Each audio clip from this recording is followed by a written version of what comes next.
Oh, so you're saying my 2 platefuls with 8 meatballs on Yeah. top was probably not the best?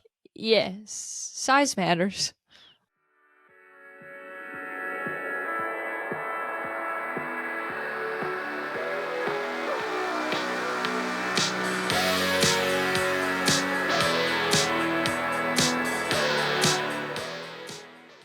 Welcome to Cue the Mic, Welcome to Cue the Mic. episode 16. 16. Sherry's lucky number, 16. It's a good one. It is Yeah, a good one. we tried to get married on September 16th, but my dad was too busy farming, so we got married on 10/6 instead. Not bad. Just so we could be 16. Fun trivia facts. October's a good month. You seem a little delayed here, Emma. I'm not. I think it's you, man. Oh, We're okay. good. Well, we're all good. We're all good. It's just hard for me to see your facial expressions that everybody loves when I say stupid crap. That's what I've heard. I don't know if I love it, but as long as I can bring some entertainment. I'm staring at a screen that is just froze with Emma with a puzzled look on her face. So, but she says it's going to work through. It is going to. Mine hasn't froze yet, so I think we're good. Yeah. Still recording. Okay. So what's new and exciting? Not really a whole lot with me, as normal. Just going day by day. She's having to become a parent for the first couple weeks. She enjoys doing that. Just watching some kids. Just watching teenagers. Kids teaching her, watching teenage boys realizing that she really doesn't want teenagers herself. No, I don't. I've never, not my forte, but that's okay. That's okay. I've been spending the last couple of days apologizing to my mom, even though I was probably her easiest child. Right. She did it 4 times. And that's a lot. I couldn't even do it once. I think it's different. I think it's different because you're watching teenagers and you're still at a very young age. Yeah. So it'd be different if you were, watching babies. You know what I mean? It would just be different. Yeah, I hope so. Because it would be. It'd be totally different. Yeah. But that, and then, I don't know, a couple of this, well, it's been a while now. We talked about how my plumbing had taken a turn for the worst. Yeah. Did it take a turn for the better? Well, hopefully next week we're going to get it fixed. Wow. Fingers crossed. Yeah. And funny story. I'm talking to my dad he lives in a house that I own in southern Iowa. And now he's got the same problem. Called up his landlord. Yeah. He says, we got a sewer problem. Oh, great. At least we know right where it's at because his front lawn is sinking right where it's the problem. So, oh, yeah, it started sinking last year. And I'm like, well, I'll just see if it gets worse. And yeah, it gets worse. So, we got that. And that's not going to just solve itself. Right. And then the insurance, but it was wintertime when he said that. I'm like, we're not going to try and dig up frozen ground. And then, the insurance adjuster came out on the house and said, we're not insuring the roof. It needs replaced. Well, that's great. Oh, well. Home ownership, man. Home ownership. At least. Lots of home ownership. Let's talk barbecue. Yeah, let's. Want to talk barbecue? We don't talk barbecue much around here. We try and we're not going to talk barbecue the whole time, but had a fun time. Podcast. Emmitsburg, Iowa. Small little contest. Well, not small, 31 teams. Stephanie does an amazing job as an organizer up there. Small little contest. We cater a sponsored dinner for her. So bunch of us, I brought some meat and sides and she got some donated, and we cooked it all up on Thursday afternoon and served about 50 people on Thursday night. Just just a fun thing. And then we maybe Mhm. indulged a little bit too much.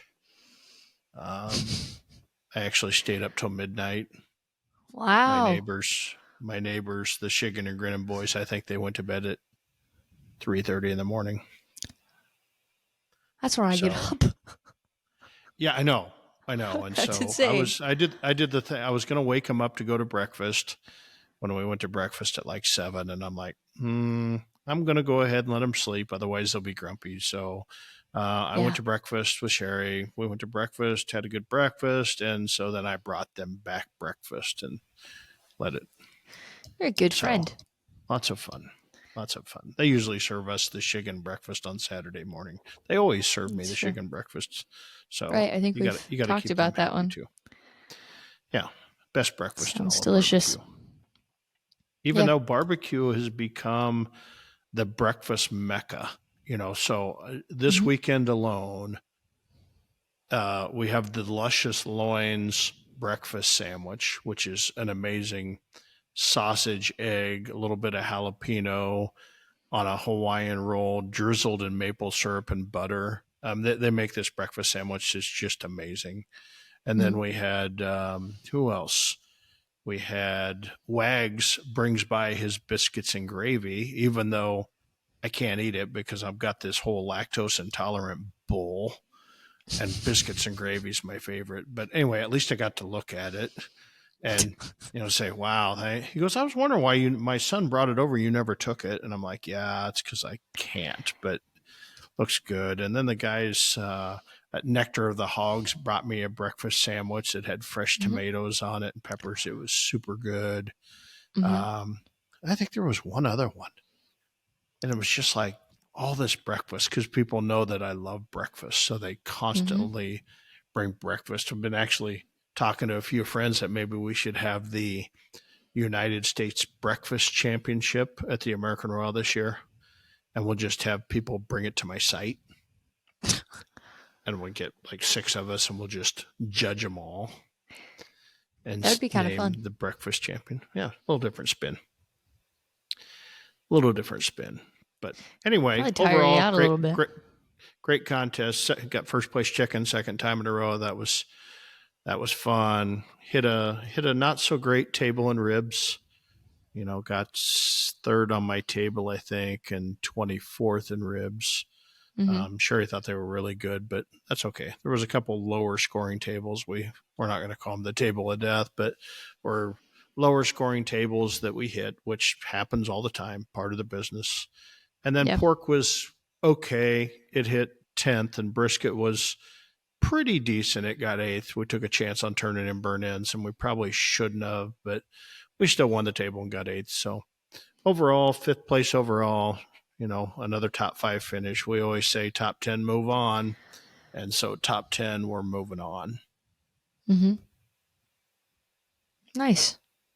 Yeah. A little bit of controversy last night on the internet that I decided to partake in. Somebody tagged me in Mm. something, so I responded. But, one of our fellow competitors, great friend of mine, got a little upset about the table of death and the number of tables that the reps used, and just this whole, for people that don't understand, for every 6 teams, you get a table Hmm. of judges. And so they have guidelines about how many tables. Now, I always love 24 team contest because that means there's going to be 4 tables and you got 4 categories: chicken, ribs, pork, and brisket.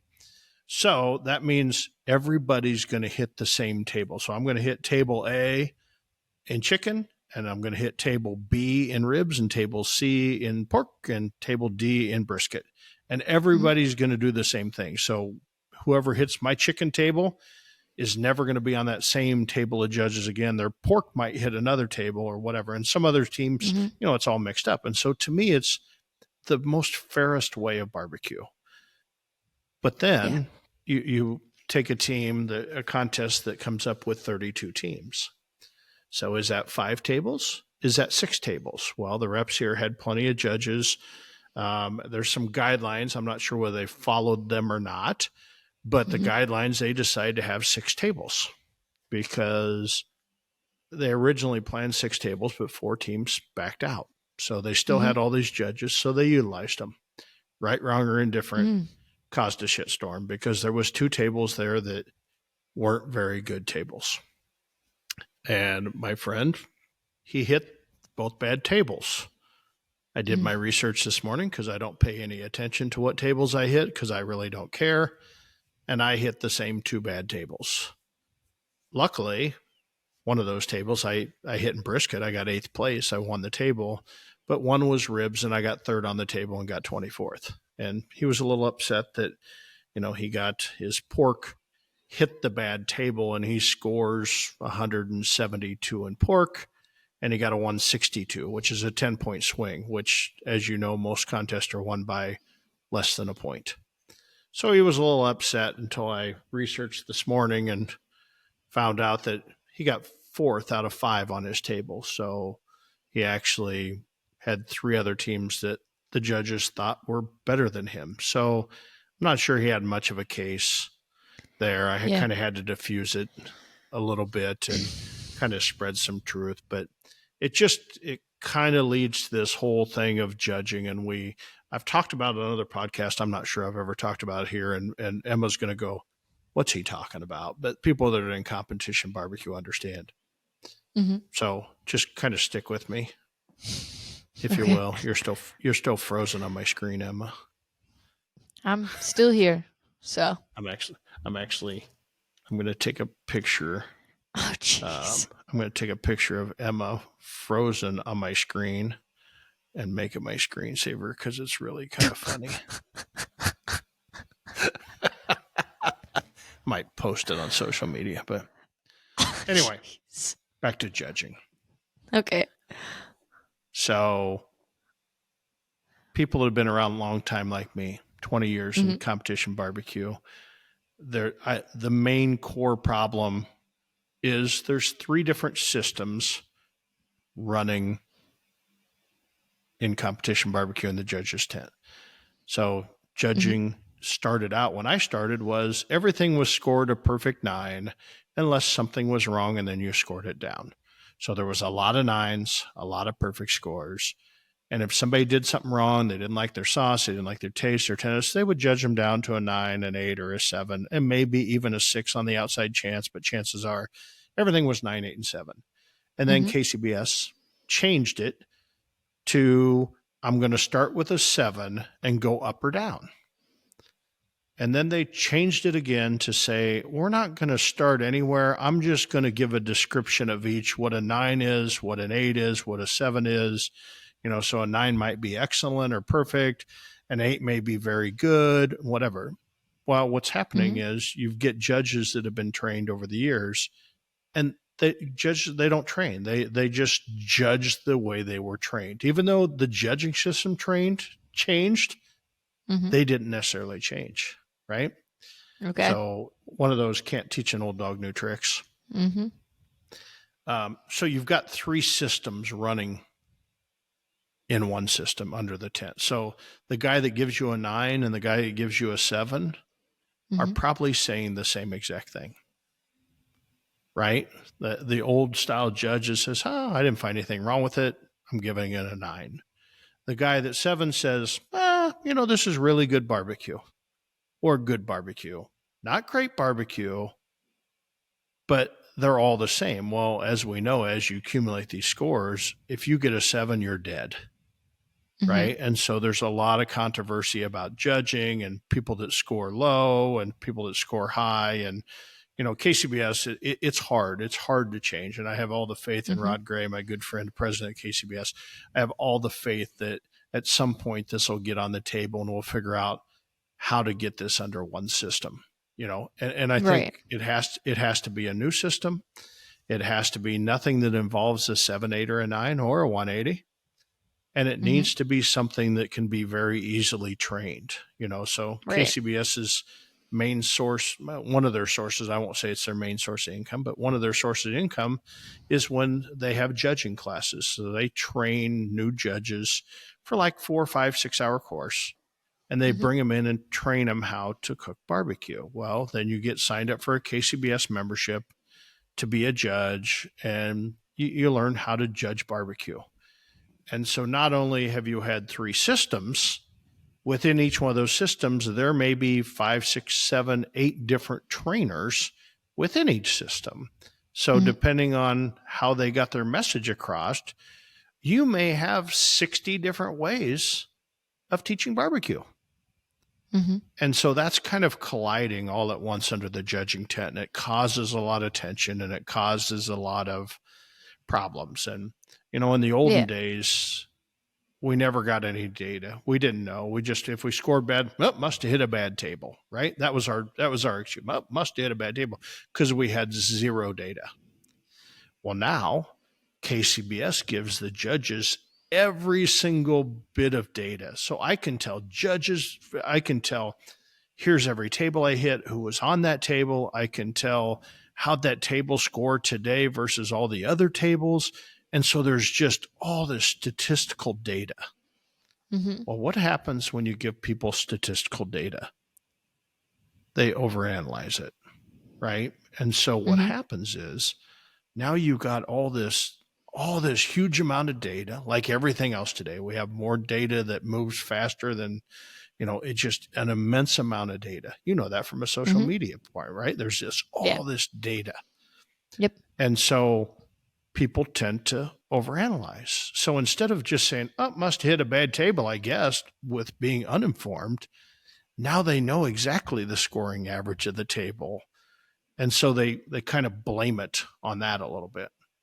And rightfully so. There is some lower Mhm. scoring judges, and there is some high. The same problem on the top side. There's judges that Yeah. just sit there and give 999s all the time, and then all of a sudden you elevate teams to score really well that aren't very good, right? So you Right. got it's the same problem. So somehow it's a statistical problem. So somehow we've got to figure out this. I say we, KCBS. I've kind of given them ideas and stuff like we're talking about today, but it's like somehow you have to fix it and you have to get it all back to one Mhm. system. Right. And once you do that, but you're still got subjectivity. What I like for Mhm. barbecue and what you like for barbecue may be two totally different things, Oh yeah. right? I mean, somebody Yeah. could give me a piece of chicken that has a little bit of afterburner on it, a little bite, little cayenne pepper bite, and I'm going to go, wow, that's really good. And you're going to go, oh, that's hotter than No. shit. I'm judging Yeah. that No, down, thank you.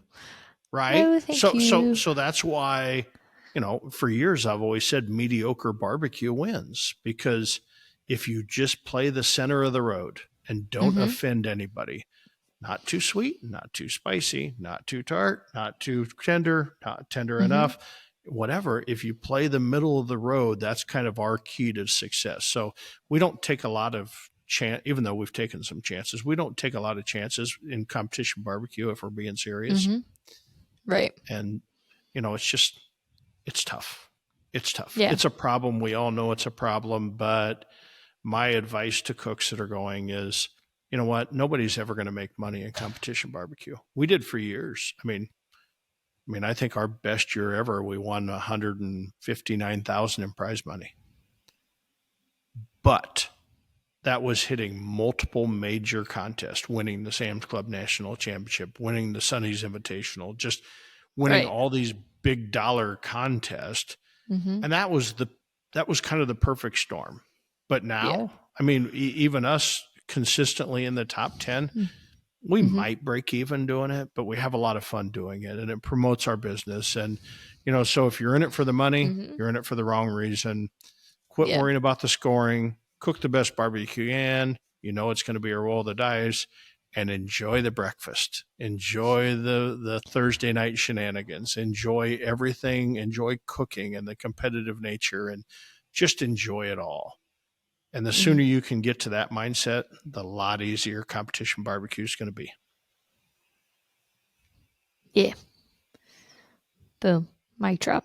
Well said. Mic drop. Yeah. I'm not sure that was a Well mic said. drop. Huh. I don't know. So Yeah. anyway, lots of Yeah. issues there, but still lots of fun. Lots of fun, lots of great people out on the circuit, and it boils its ugly head 2 or 3 times a year, usually in the wintertime when people have a lot more time to think. Mm. But nobody's going to get rich. And guess what? Nobody's going to take away your birthday when it comes to this type of stuff. So does it really matter? I feel like we need to make like a T-shirt or something that says that. Nobody's Says going to what? take away. It's all fun and Nobody's games going till somebody gets pregnant. No, that didn't Oh, get any okay. likes. You should stop saying that. It's one of my favorite things.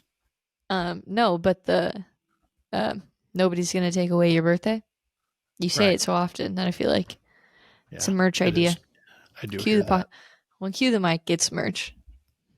That'll be that, and then we'll have be consistent. Be consistent. Be consistent. Right. But yeah. Yeah, I saw one the other day in the so what did it say? Live. What did it say? Something I don't about know. live generously, which I thought was a pretty good T-shirt. I saw a Mhm. guy walk into a place that said "Live generously." Mhm. Thought that was Yeah. a pretty good deal. Yeah. Well, Anyway, so I was talking to it, my buddy Luke Darnell, as I talk to my buddy Luke Darnell mhm. a lot, because Yeah. he's an avid podcast listener, and he When can we have him actually back? we should have him back as our second Yeah. guest. Yeah. Oh, no, that'll I make you really guess mad. as our third co-host. As our third co-host. Anyway, we were talking. I'm always struggling for ideas to talk about because I like Mhm. to talk about competition barbecue, but not all our audience is really that intrigued by competition barbecue. So I like to I talk about beg to differ. business, right? Mhm. Okay, she can beg to differ, but anyway, I I have like our to talk. analytics. Okay, see, too much data, too Yeah. much data. But I like to. I was on the Greg Rempe show last night, and so Mhm. Greg has been doing this for 17 years. Mhm. 2 as a podcast, 15 as a live show. And so I followed Michael Simon last night, and we just had a lot of Mhm. fun. And Greg just he he asked a lot of not tough questions, but just different questions. And it Mm. just kind of brings out, he has a way to bring out the secrets and all that type stuff. And so he was talking to me, Darren, why aren't you doing TV, and why aren't you doing all this stuff? And I said, do you have to pay for a publicist? Is that free, or do you have to pay one? Or, and I said, you've taken these routes, and it all came off of Memphis in May. He's like, Darren, why haven't you Mhm. tried to win Memphis in May? And I said, I did one year. It's probably the worst experience in barbecue I ever had. Not interested. I'm out. And he Mhm. was trying to sell it to me. And I said, I don't want to be a TV star. I turn down more TV. If you know how much TV I turn down, I turn it down all the time. I don't want to do that. I want to be Mhm. more organic. I want just to let my record show. I want our restaurant. We don't go beg for reviews. We don't go tell people to, hey, vote for this and vote for this. We don't try and Mm-mm. skew the system. We just let it go. We just try and be as good as we possibly can. If something's broke, we fix it. Right. Mhm. Yeah. So, anyway, long way around is, Luke asked me, he says, hey, what if you were to do it all over again? Mhm. What would you change? Yeah. What would you change? And a lot of people here do, some don't. When we first started in the barbecue business, I was still vice president of logistics for a transportation company. And so I knew zero about the restaurant business. I knew how to cook barbecue, but I knew zero about the barbecue business on how would you even open a catering. And I had a lot of great mentors and whatever, but I decided when it was time to open up a place of business that I was going to bring on a business partner. So I brought on a business partner early on, and it was fine. It was tough. Partnerships are super tough because you're trying to, it's like having 4 wives, right? It's kind of like, or 4 husbands if you're a woman, same thing. But it's like, how do you, um, how do you balance that so everybody's happy? And it's tough. And Mhm. the more people involved and the more partners you have, the tougher it is. So to do it all over again, I probably just would have spent more time learning about the craft myself or hiring somebody versus partnering with somebody. I'm not a big partner fan. Ours ended. We ended up buying them out, and which was fine. It worked out great for us. Worked out great for both of us, I think. Actually, Mhm. if you're going to partner, you better have an agreement in your ownership about when this thing goes south, what happens, right? And we were very good about that. We had that, you know. So you just, Mhm. if you're going to have a partner in this thing, pretend like you're going to get rid of your partner in a year. And what's that look like financially? What's that look like the way you split stuff? What's that look like? It just makes it so much easier. But I guess my first word of advice is, yeah, don't even get a partner. Just, and I know the other one is kind of tough, is not to finance anything. And I know that's super, super tough. And we were blessed because I had a great job, you know, and I was able to buy a lot of a barbecue equipment just as kind of hobby stuff. You know, I Mhm. was probably the only guy that had a old hickory ELEDX smoker, which would hold 750-pound rotisserie in my driveway just to cook on for fun.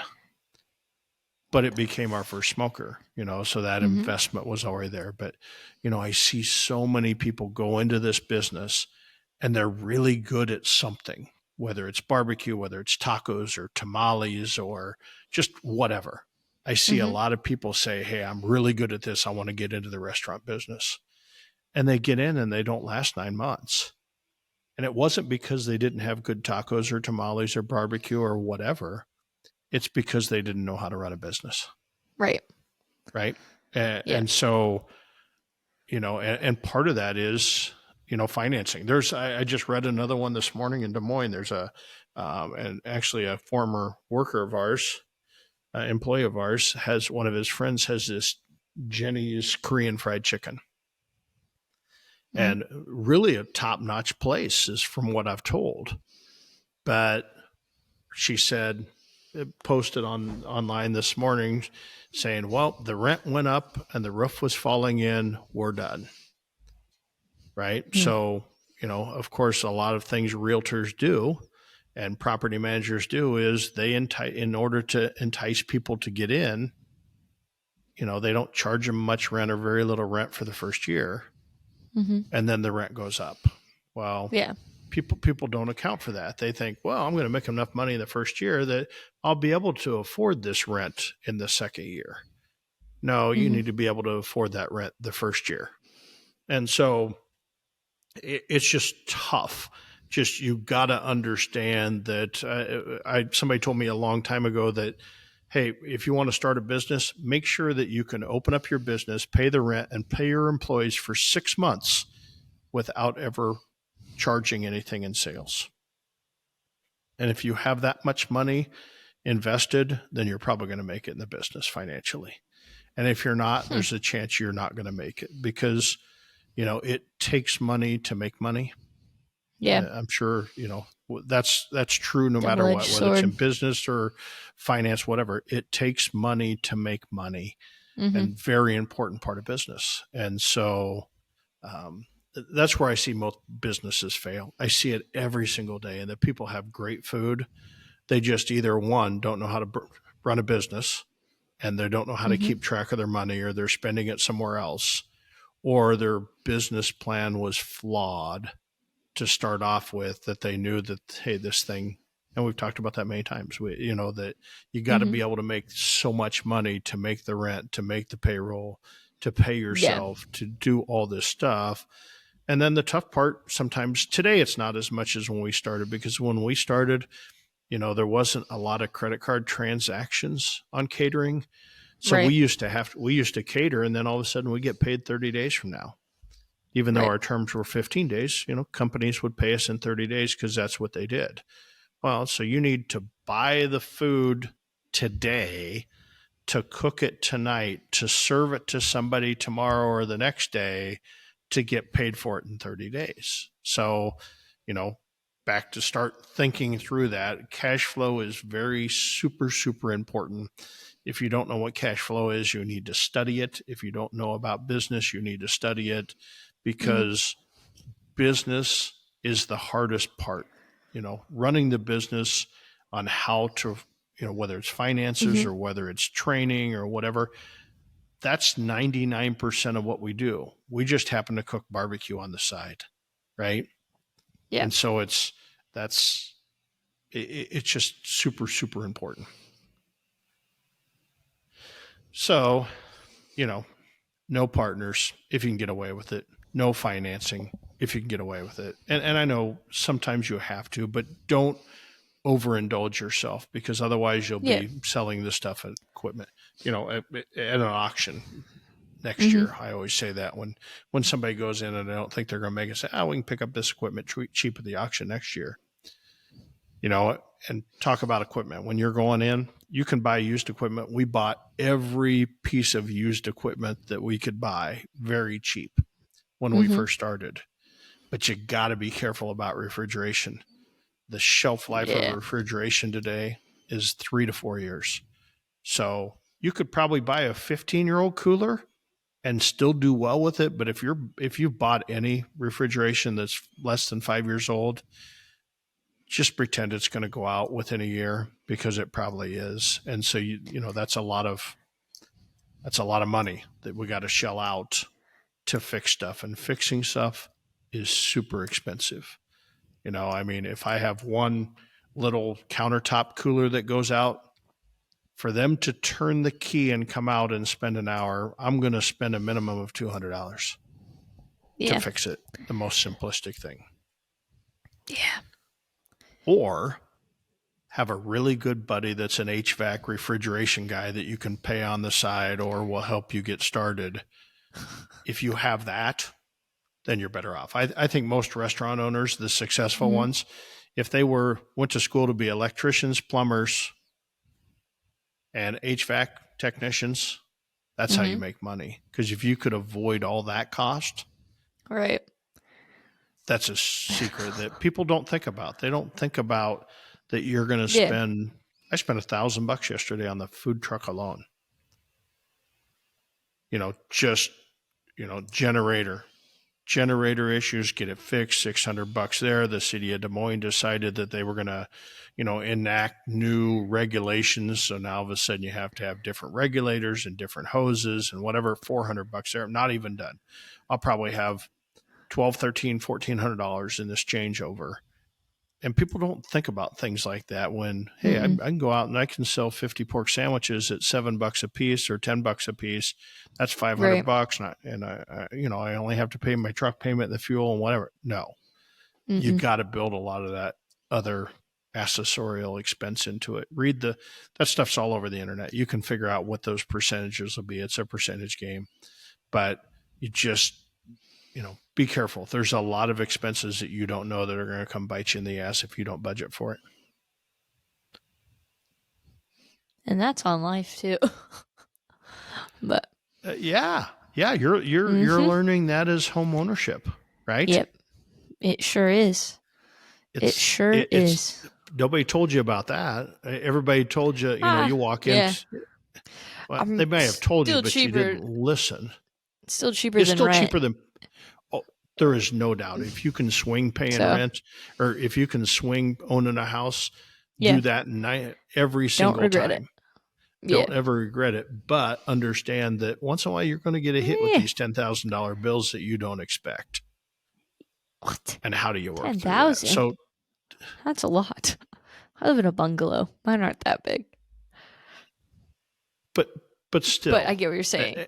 And maybe what you have to do is, if your house payment's $750 a month and you're, and I'm just making up numbers, but if your house payment's $750 a month and your rent was going to be $1,200, then take that $500 and put it away for expenses every month, just like you were paying rent. But in the meantime, you're getting ownership on that house. Yeah, it's exactly what I did. Right. Crazy. Perfect. See, that's good. I know. Your mom was probably a pretty good teacher. Yeah. Well, both my parents, but yeah. Right. And then other Yeah. things business wise, as Yeah. just kind of, I am talk curious. about is, yeah. I'm curious if if you could go back and change some stuff. This isn't quite as serious, but let's look at the menu, for instance, because that our menu's a beast, a pretty big topic of conversation for us a lot. Is there anything on there, or would you redo the menu, or would you? Yeah, I would. I don't want to say redo, but would you set up the menu differently so that we you could add on the fun stuff that you like to add on every once in a while and it not have to become the beast that it is, I guess. Like, Yeah, and I don't think the fun stuff. The chore in that is not the size of the menu. The yeah, chore in that is the number of employees, right? yeah. Because when you have that many employees, so at our Mm-hmm. north location we got 70 some employees. When Mm-hmm. you put a new menu item on, Yeah. you have to train everybody how to do it. You got to train every Right. cashier about what it is. You got to train every food runner about what's about. You got to train every busser because somebody may stop and say, "Hey, what's this? What's this?" So Mm-hmm. you have to train everybody. So it's a lot easier Right. for us at the Ghost Kitchen to be able to do that because we've only got 4 employees there. So Mm-hmm. it's much easier to do it there. So it's not necessarily about the size Well, of the menu, we just have so many more things. as Well, I'm just because we just have so many things on the menu at the North Store now that I feel like always come up as a why do we still have this on the menu kind of thing. But it's been on so long that people we just can't get rid of it. You know what I'm saying? Like, right. would Yeah. you have gone back and done more of what you want the food truck to do, where it's just the basics and then a couple of fun stuff? Because we have a lot of fun stuff and then also all of the basics. You know what I'm saying? Yeah, and it's funny because you look at our menu, and I look at Mm-hmm. the number one seller Mm-hmm. every single day, every single week is a 2 meat 2 side barbecue platter, Yeah. and the number two seller is a 1 meat 2 side barbecue platter. Okay, Right. so you could literally have platters, and you got to have Mm-hmm. ribs there. But the Yeah. other stuff, I mean, I think that's what makes us unique, though, a little bit, Okay. is we're not scared. I mean, so we're trying to bring homemade and fresh to you Mm-hmm. every day. Okay. I, Right. I don't want to buy something out of a can if I don't have to.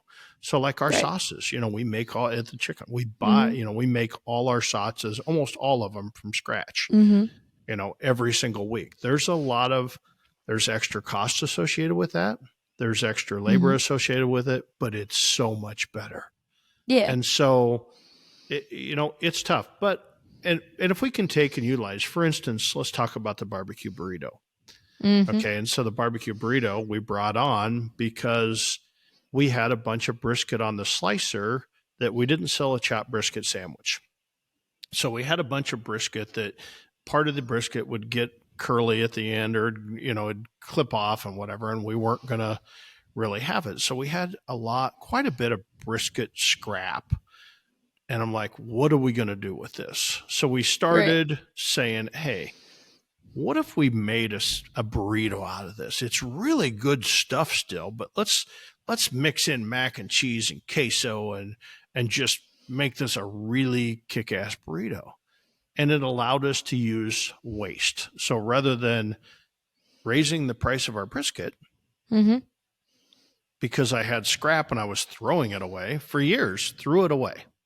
Right. Rather than raising the price of brisket, we said, hey, let's do this barbecue burrito. Well, I mean, it went off. We sell 200 of those things a week, 200, 250 of those a week. And we're like, Yeah. oh, it's limited. It's limited time. Well, I'm telling you, Mm. at Smoking East, there's no such thing as limited time. That's You how we might as well get that up, advertise.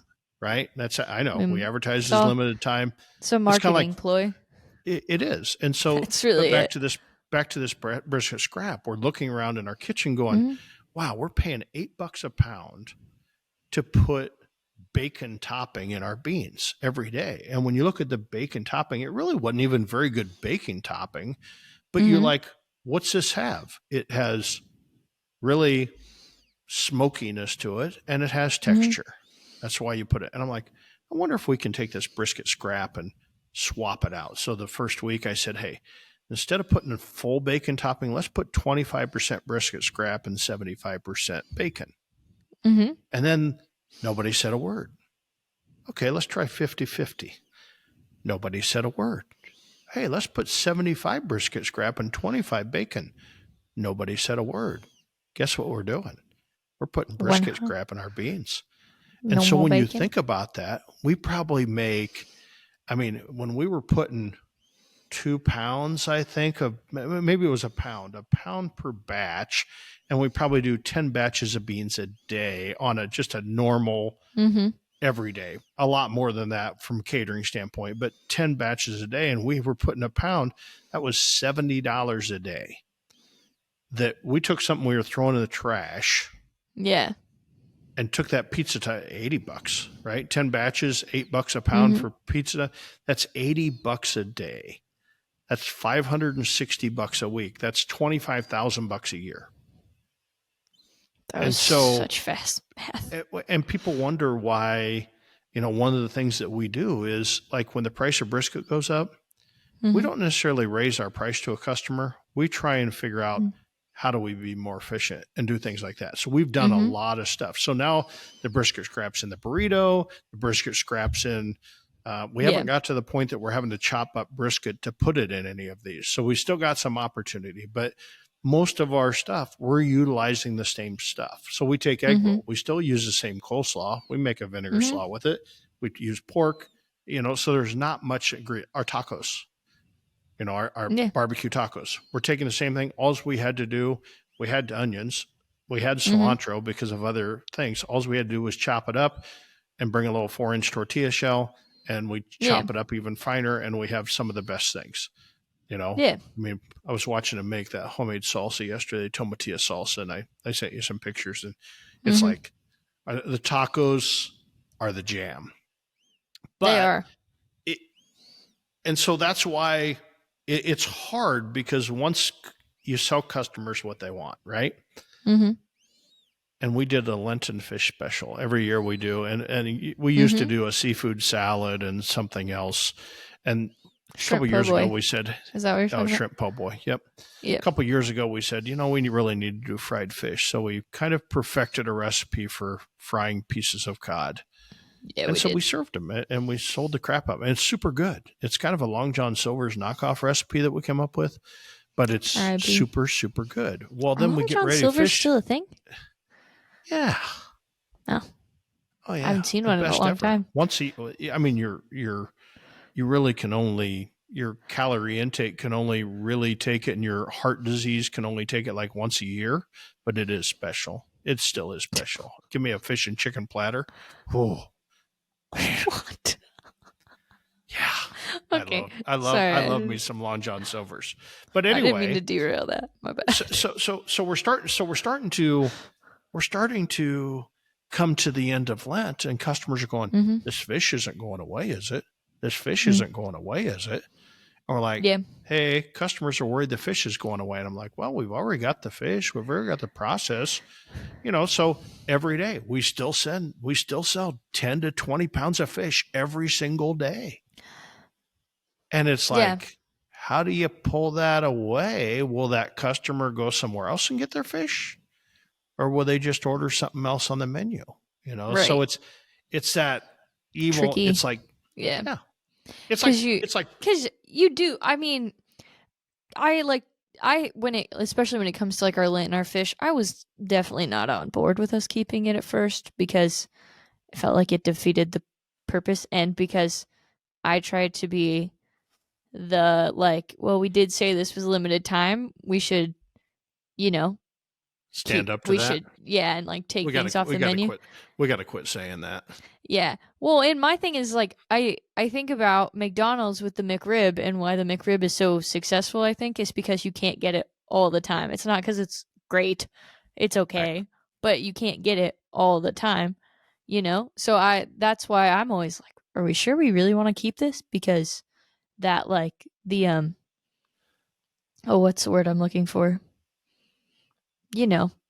Um I can't even think of the word, but the want, I guess, for it would kind of grow, and then when they can have it, that was Yeah, worded so yeah, poorly no, because I could, but no. But I agree. yeah. We're getting ready to do the same thing at the Ordinary Chicken, right?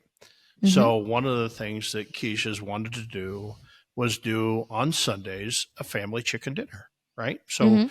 a whole fried chicken Yeah. with mashed potatoes and gravy and a choice of a side. Okay. And so it's like, hey, if we can sell it, that's if we can sell it as a family meal, we're not going to sell Mhm. two-piece chicken dinners. We're going to Yeah. sell an 8-piece chicken dinner. You get the full chicken fried. You're going to do it, and we've got to work through some process issues, and we're going to start testing that.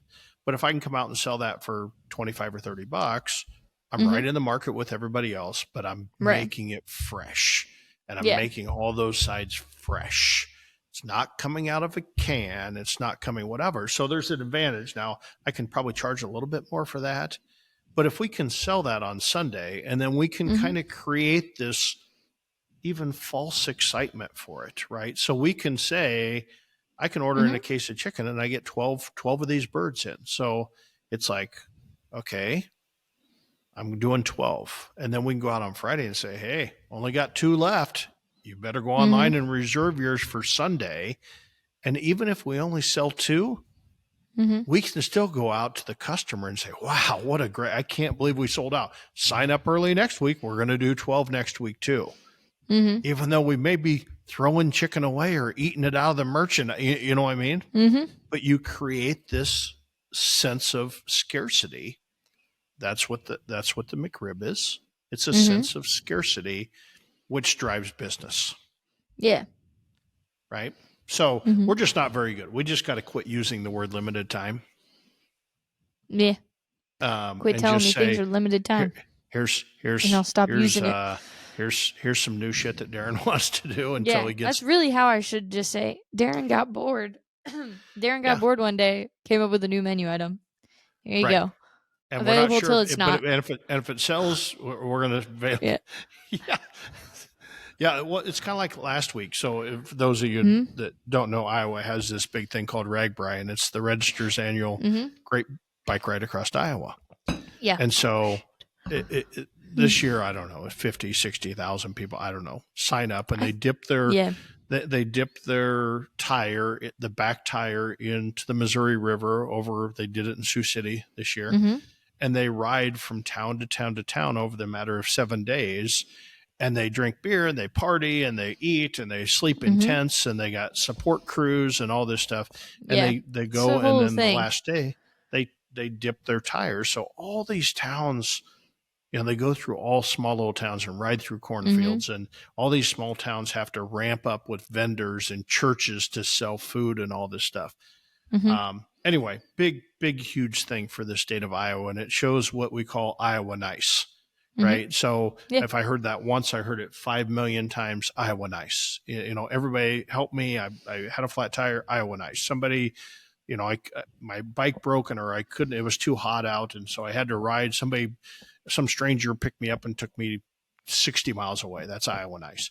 And so, we had a friend that was right on the route, and we were only a mile off the route, but we kind of took the high road and said, we're not going to really have any special Well, parties. in our defense, it was also one of the hottest days we've had in a Hottest long time. weeks. Yeah. Yeah. Yeah. Heat So index is people, 110. yeah. So we had to kind of keep that in to play too, because most people are just trying to get to point A to point B. Yeah, if we were really smart about it, we would have went and Hmm. bought a truckload of water and a Hmm. watermelon, and just gave it away on the route and said, Hmm. eat at Smoky D's, Yeah. right? Or give them something super special for free Hmm. and say, hey, when you're not on a bike ride and it's not 110 degrees, come Yeah. back and join us, right? And Yeah. I think, if we ever get that chance again, that's what we'll do. We'll just give away Hmm. stuff, Agreed. rather than trying to sell it. So we had a very good Hmm. friend that owns a restaurant, and she kind of stacked up for this with a bunch of pie and everything. And she got killed, just like most vendors. Hmm. They got killed, and she had like 400 bags of chips. I'm like, oh, don't worry, I got a charity event I'm getting ready to go buy chips for anyway. I'll take those. I'll pay you for those. And then, oh, you got slices Hmm. of pie? Oh, give me these pies. What are you going to do with them? Mhm. I'm going to set them on my counter and sell pies. And so she already had them nicely packaged up. So we took them Mhm. 244 slices of pie we sold between Thursday and Saturday afternoon, Mhm. which makes me think, should I put pie on my counter every day? Even though we have a pie bite, we really don't. It's on the menu, but it's called a pie bite. If I read pie Yeah. bite, that means I'm going to get a little piece of pie, a little bite of Right. pie, And and it's. So I think we got some name change too. But so okay. yesterday I'm in the kitchen making hand Mhm. pies, trying to think, can I manage hand pies? I can buy a Mhm. merchandiser that's going to cost $800, but it won't take many days of selling pies that I can make $3 profit on or $2 profit on, because I can sell a slice of pie for $3 and be the cheapest price in town, and I'm still going to make $2 worth of profit on it. Where would you put another merchandiser? Up on the counter, just a small little one that would hold about 30 slices of pie. Hmm. And then You we'd have should a sell full-time those at the employee comes in. Skywalk. That's what you should do. Well, we could. So anyway, it just, that's how things stick, and Mhm. all of a sudden you start thinking about. But it's hard to take something off the menu. It Yeah. really is. Once we tried to take our marinated veg off the menu, and we took it off for a little while, and it's just Mhm. it's a super good. I didn't think it was It's very good. nice, It didn't last. healthy, Well, it's not healthy. healthy-ish. Is it healthy? It's healthy-ish. It's Perceived healthy-ish healthy. compared to the other options. Right. So think about broccoli, cucumber, tomato, onions, kind of chopped up with a balsamic Mhm. and oil type, with seasoning Vinaigrette. on it and stuff. Vinaigrette. That's what I wanted. Thanks. Mhm. Got you. Put over the top. Well, we used to mix things up in batches and put it in side dish cups. And when it got to day 3, it was like soggy. It still tasted great, but just looked like shit. I'm Mhm. like, okay, we're getting rid of this. So I get rid of it, and just a huge uproar for customers. I'm like, this is not great. I don't want to serve something if it's not great, or at least very good. Mhm. Well, so then we changed our process. We brought it back, and so now we cut up all the vegetables, but we cut up a whole batch of vegetables, but every day we just mix what we need. So Yeah. it's super fresh and it's super good. And so we've solved that problem, but Mhm. every time you get rid of something, 500 people complain, and Yeah. so it's like, Yeah. unless, I mean, I've definitely noticed that. yeah, People still it's, make comments about we brought back steak bites, but people are pissed they're not fingers. I'm like, you're getting the same amount of food. you get the same amount But of food. They're easy to eat, whatever. I mean, we could probably yeah. shit can those, but Probably not. people love the chicken fried steak, and when we have excess trimmings off the chicken fried steak, we have nothing to do with them. Mhm. Therefore, the steak bite, right? So we're Mhm. taking really trim, the ends that didn't weigh out to weigh 4 or 5 ounces. Right. That's where the steak bite come from. So Mhm. it was kind of the end pieces that we could still go through the same process and do it. Yeah, it's just weird. It's a whole weird menu thing. It's just weird, but um, It's I'm interesting. telling you, I've got Reuben on my mind again. I went That to a hasn't been on the place. menus for a long time. Well, and I went to a place. I was been in the mood Why to did go that out. I leave? was I was out in Woodward, and somebody said, "Go to the Hmm. Whistling Donkey. They have the best Reuben ever." Yeah, So we show up they at the do. Whistling Donkey, and it was the day Ragbri did the century loop around there, and they had burgers and cheeseburgers. I'm like, ah. So my friend says, go to this place in Grimes. It's even better. And I'm like, really? So I went and Why was wouldn't he send you there presented. first? I was set on going to Whistling Donkey because your mom had talked about the Whistling Donkey for so many years Yeah, it's with me good. that I just have never had the Reuben there. So we go to this other place that's even Mhm. better than the Whistling Donkey. And I was Mhm. presented a Reuben on marble rye bread that had maybe 1 ounce of meat on it, which was 2 very thinly sliced pieces of corned beef. I mean, store bought corned beef Mhm. with an inch and a half of sauerkraut on top of it. And it was like the flavor was okay. I had to take 3/4 of sauerkraut and throw it away because it was a sauerkraut sandwich with a side of a little piece of Reuben. Mhm. It got me thinking, you know what? Because we're all If about hearty portions, and I'm yeah, like, And sometimes our original Reuben was, we served a pastrami Reuben, and I think people didn't understand that. They didn't understand we're a barbecue place, we're going to do pastrami Reuben. Well, I think we do the Reuben, but we don't do pastrami. I think we still brine our own corned beef, but I think we make a corned beef Reuben and we cook it off and do it the same way and do a kick-ass Reuben. Limited Bring time only, of course. Limited time only, of course. Available until it's gone. Available until it's not. That's what I'm going to start saying. That's right. But, yeah. Okay, well, this was a long way around. Competition barbecue. Yeah. We really hit all menu hit all thing. We kind of hit everything, but that's okay. That's what we do. I haven't cooked anything fun. Cooked a hell of a smash burger last night, though. Sherry was impressed. Still stuck on those teriyaki meatballs. I'm loving the teriyaki meatball over rice. I'm just for some reason, rice is just hitting me. And Sherry's like, that's not very healthy. And I'm like, I know. It beats eating a cheeseburger. It is when you use it. Small portions. Oh, so you're saying my 2 platefuls with 8 meatballs on top was probably not the best? Yes. Size matters. We're going to end this on that. No, but portion size matters. And that's portion size for everybody. Yeah, not for me right now. Winter's coming. Winter's coming. You need to bulk up because winter's coming because we may not have food available. I lost. It's fine. Yeah. All right. Well. Okay. Now we're rambling. What else? Anything else? I don't think so. I'm going to another concert, so you won't hear from me on Saturday. It's a big one, too. I'm going to nowhere. I've got the weekend off, which Watch Out Restaurant means Darren's going to be picking apart shit. So happy I don't work Saturdays or Sundays. I mean, I kind of do, but I don't. Right. Okay. Anyway. All right. Until next time. That was episode 16 of Cue the Mic. We are 1 month away from 20. 1 month away from 20, once a week, whether we need it or not. All right.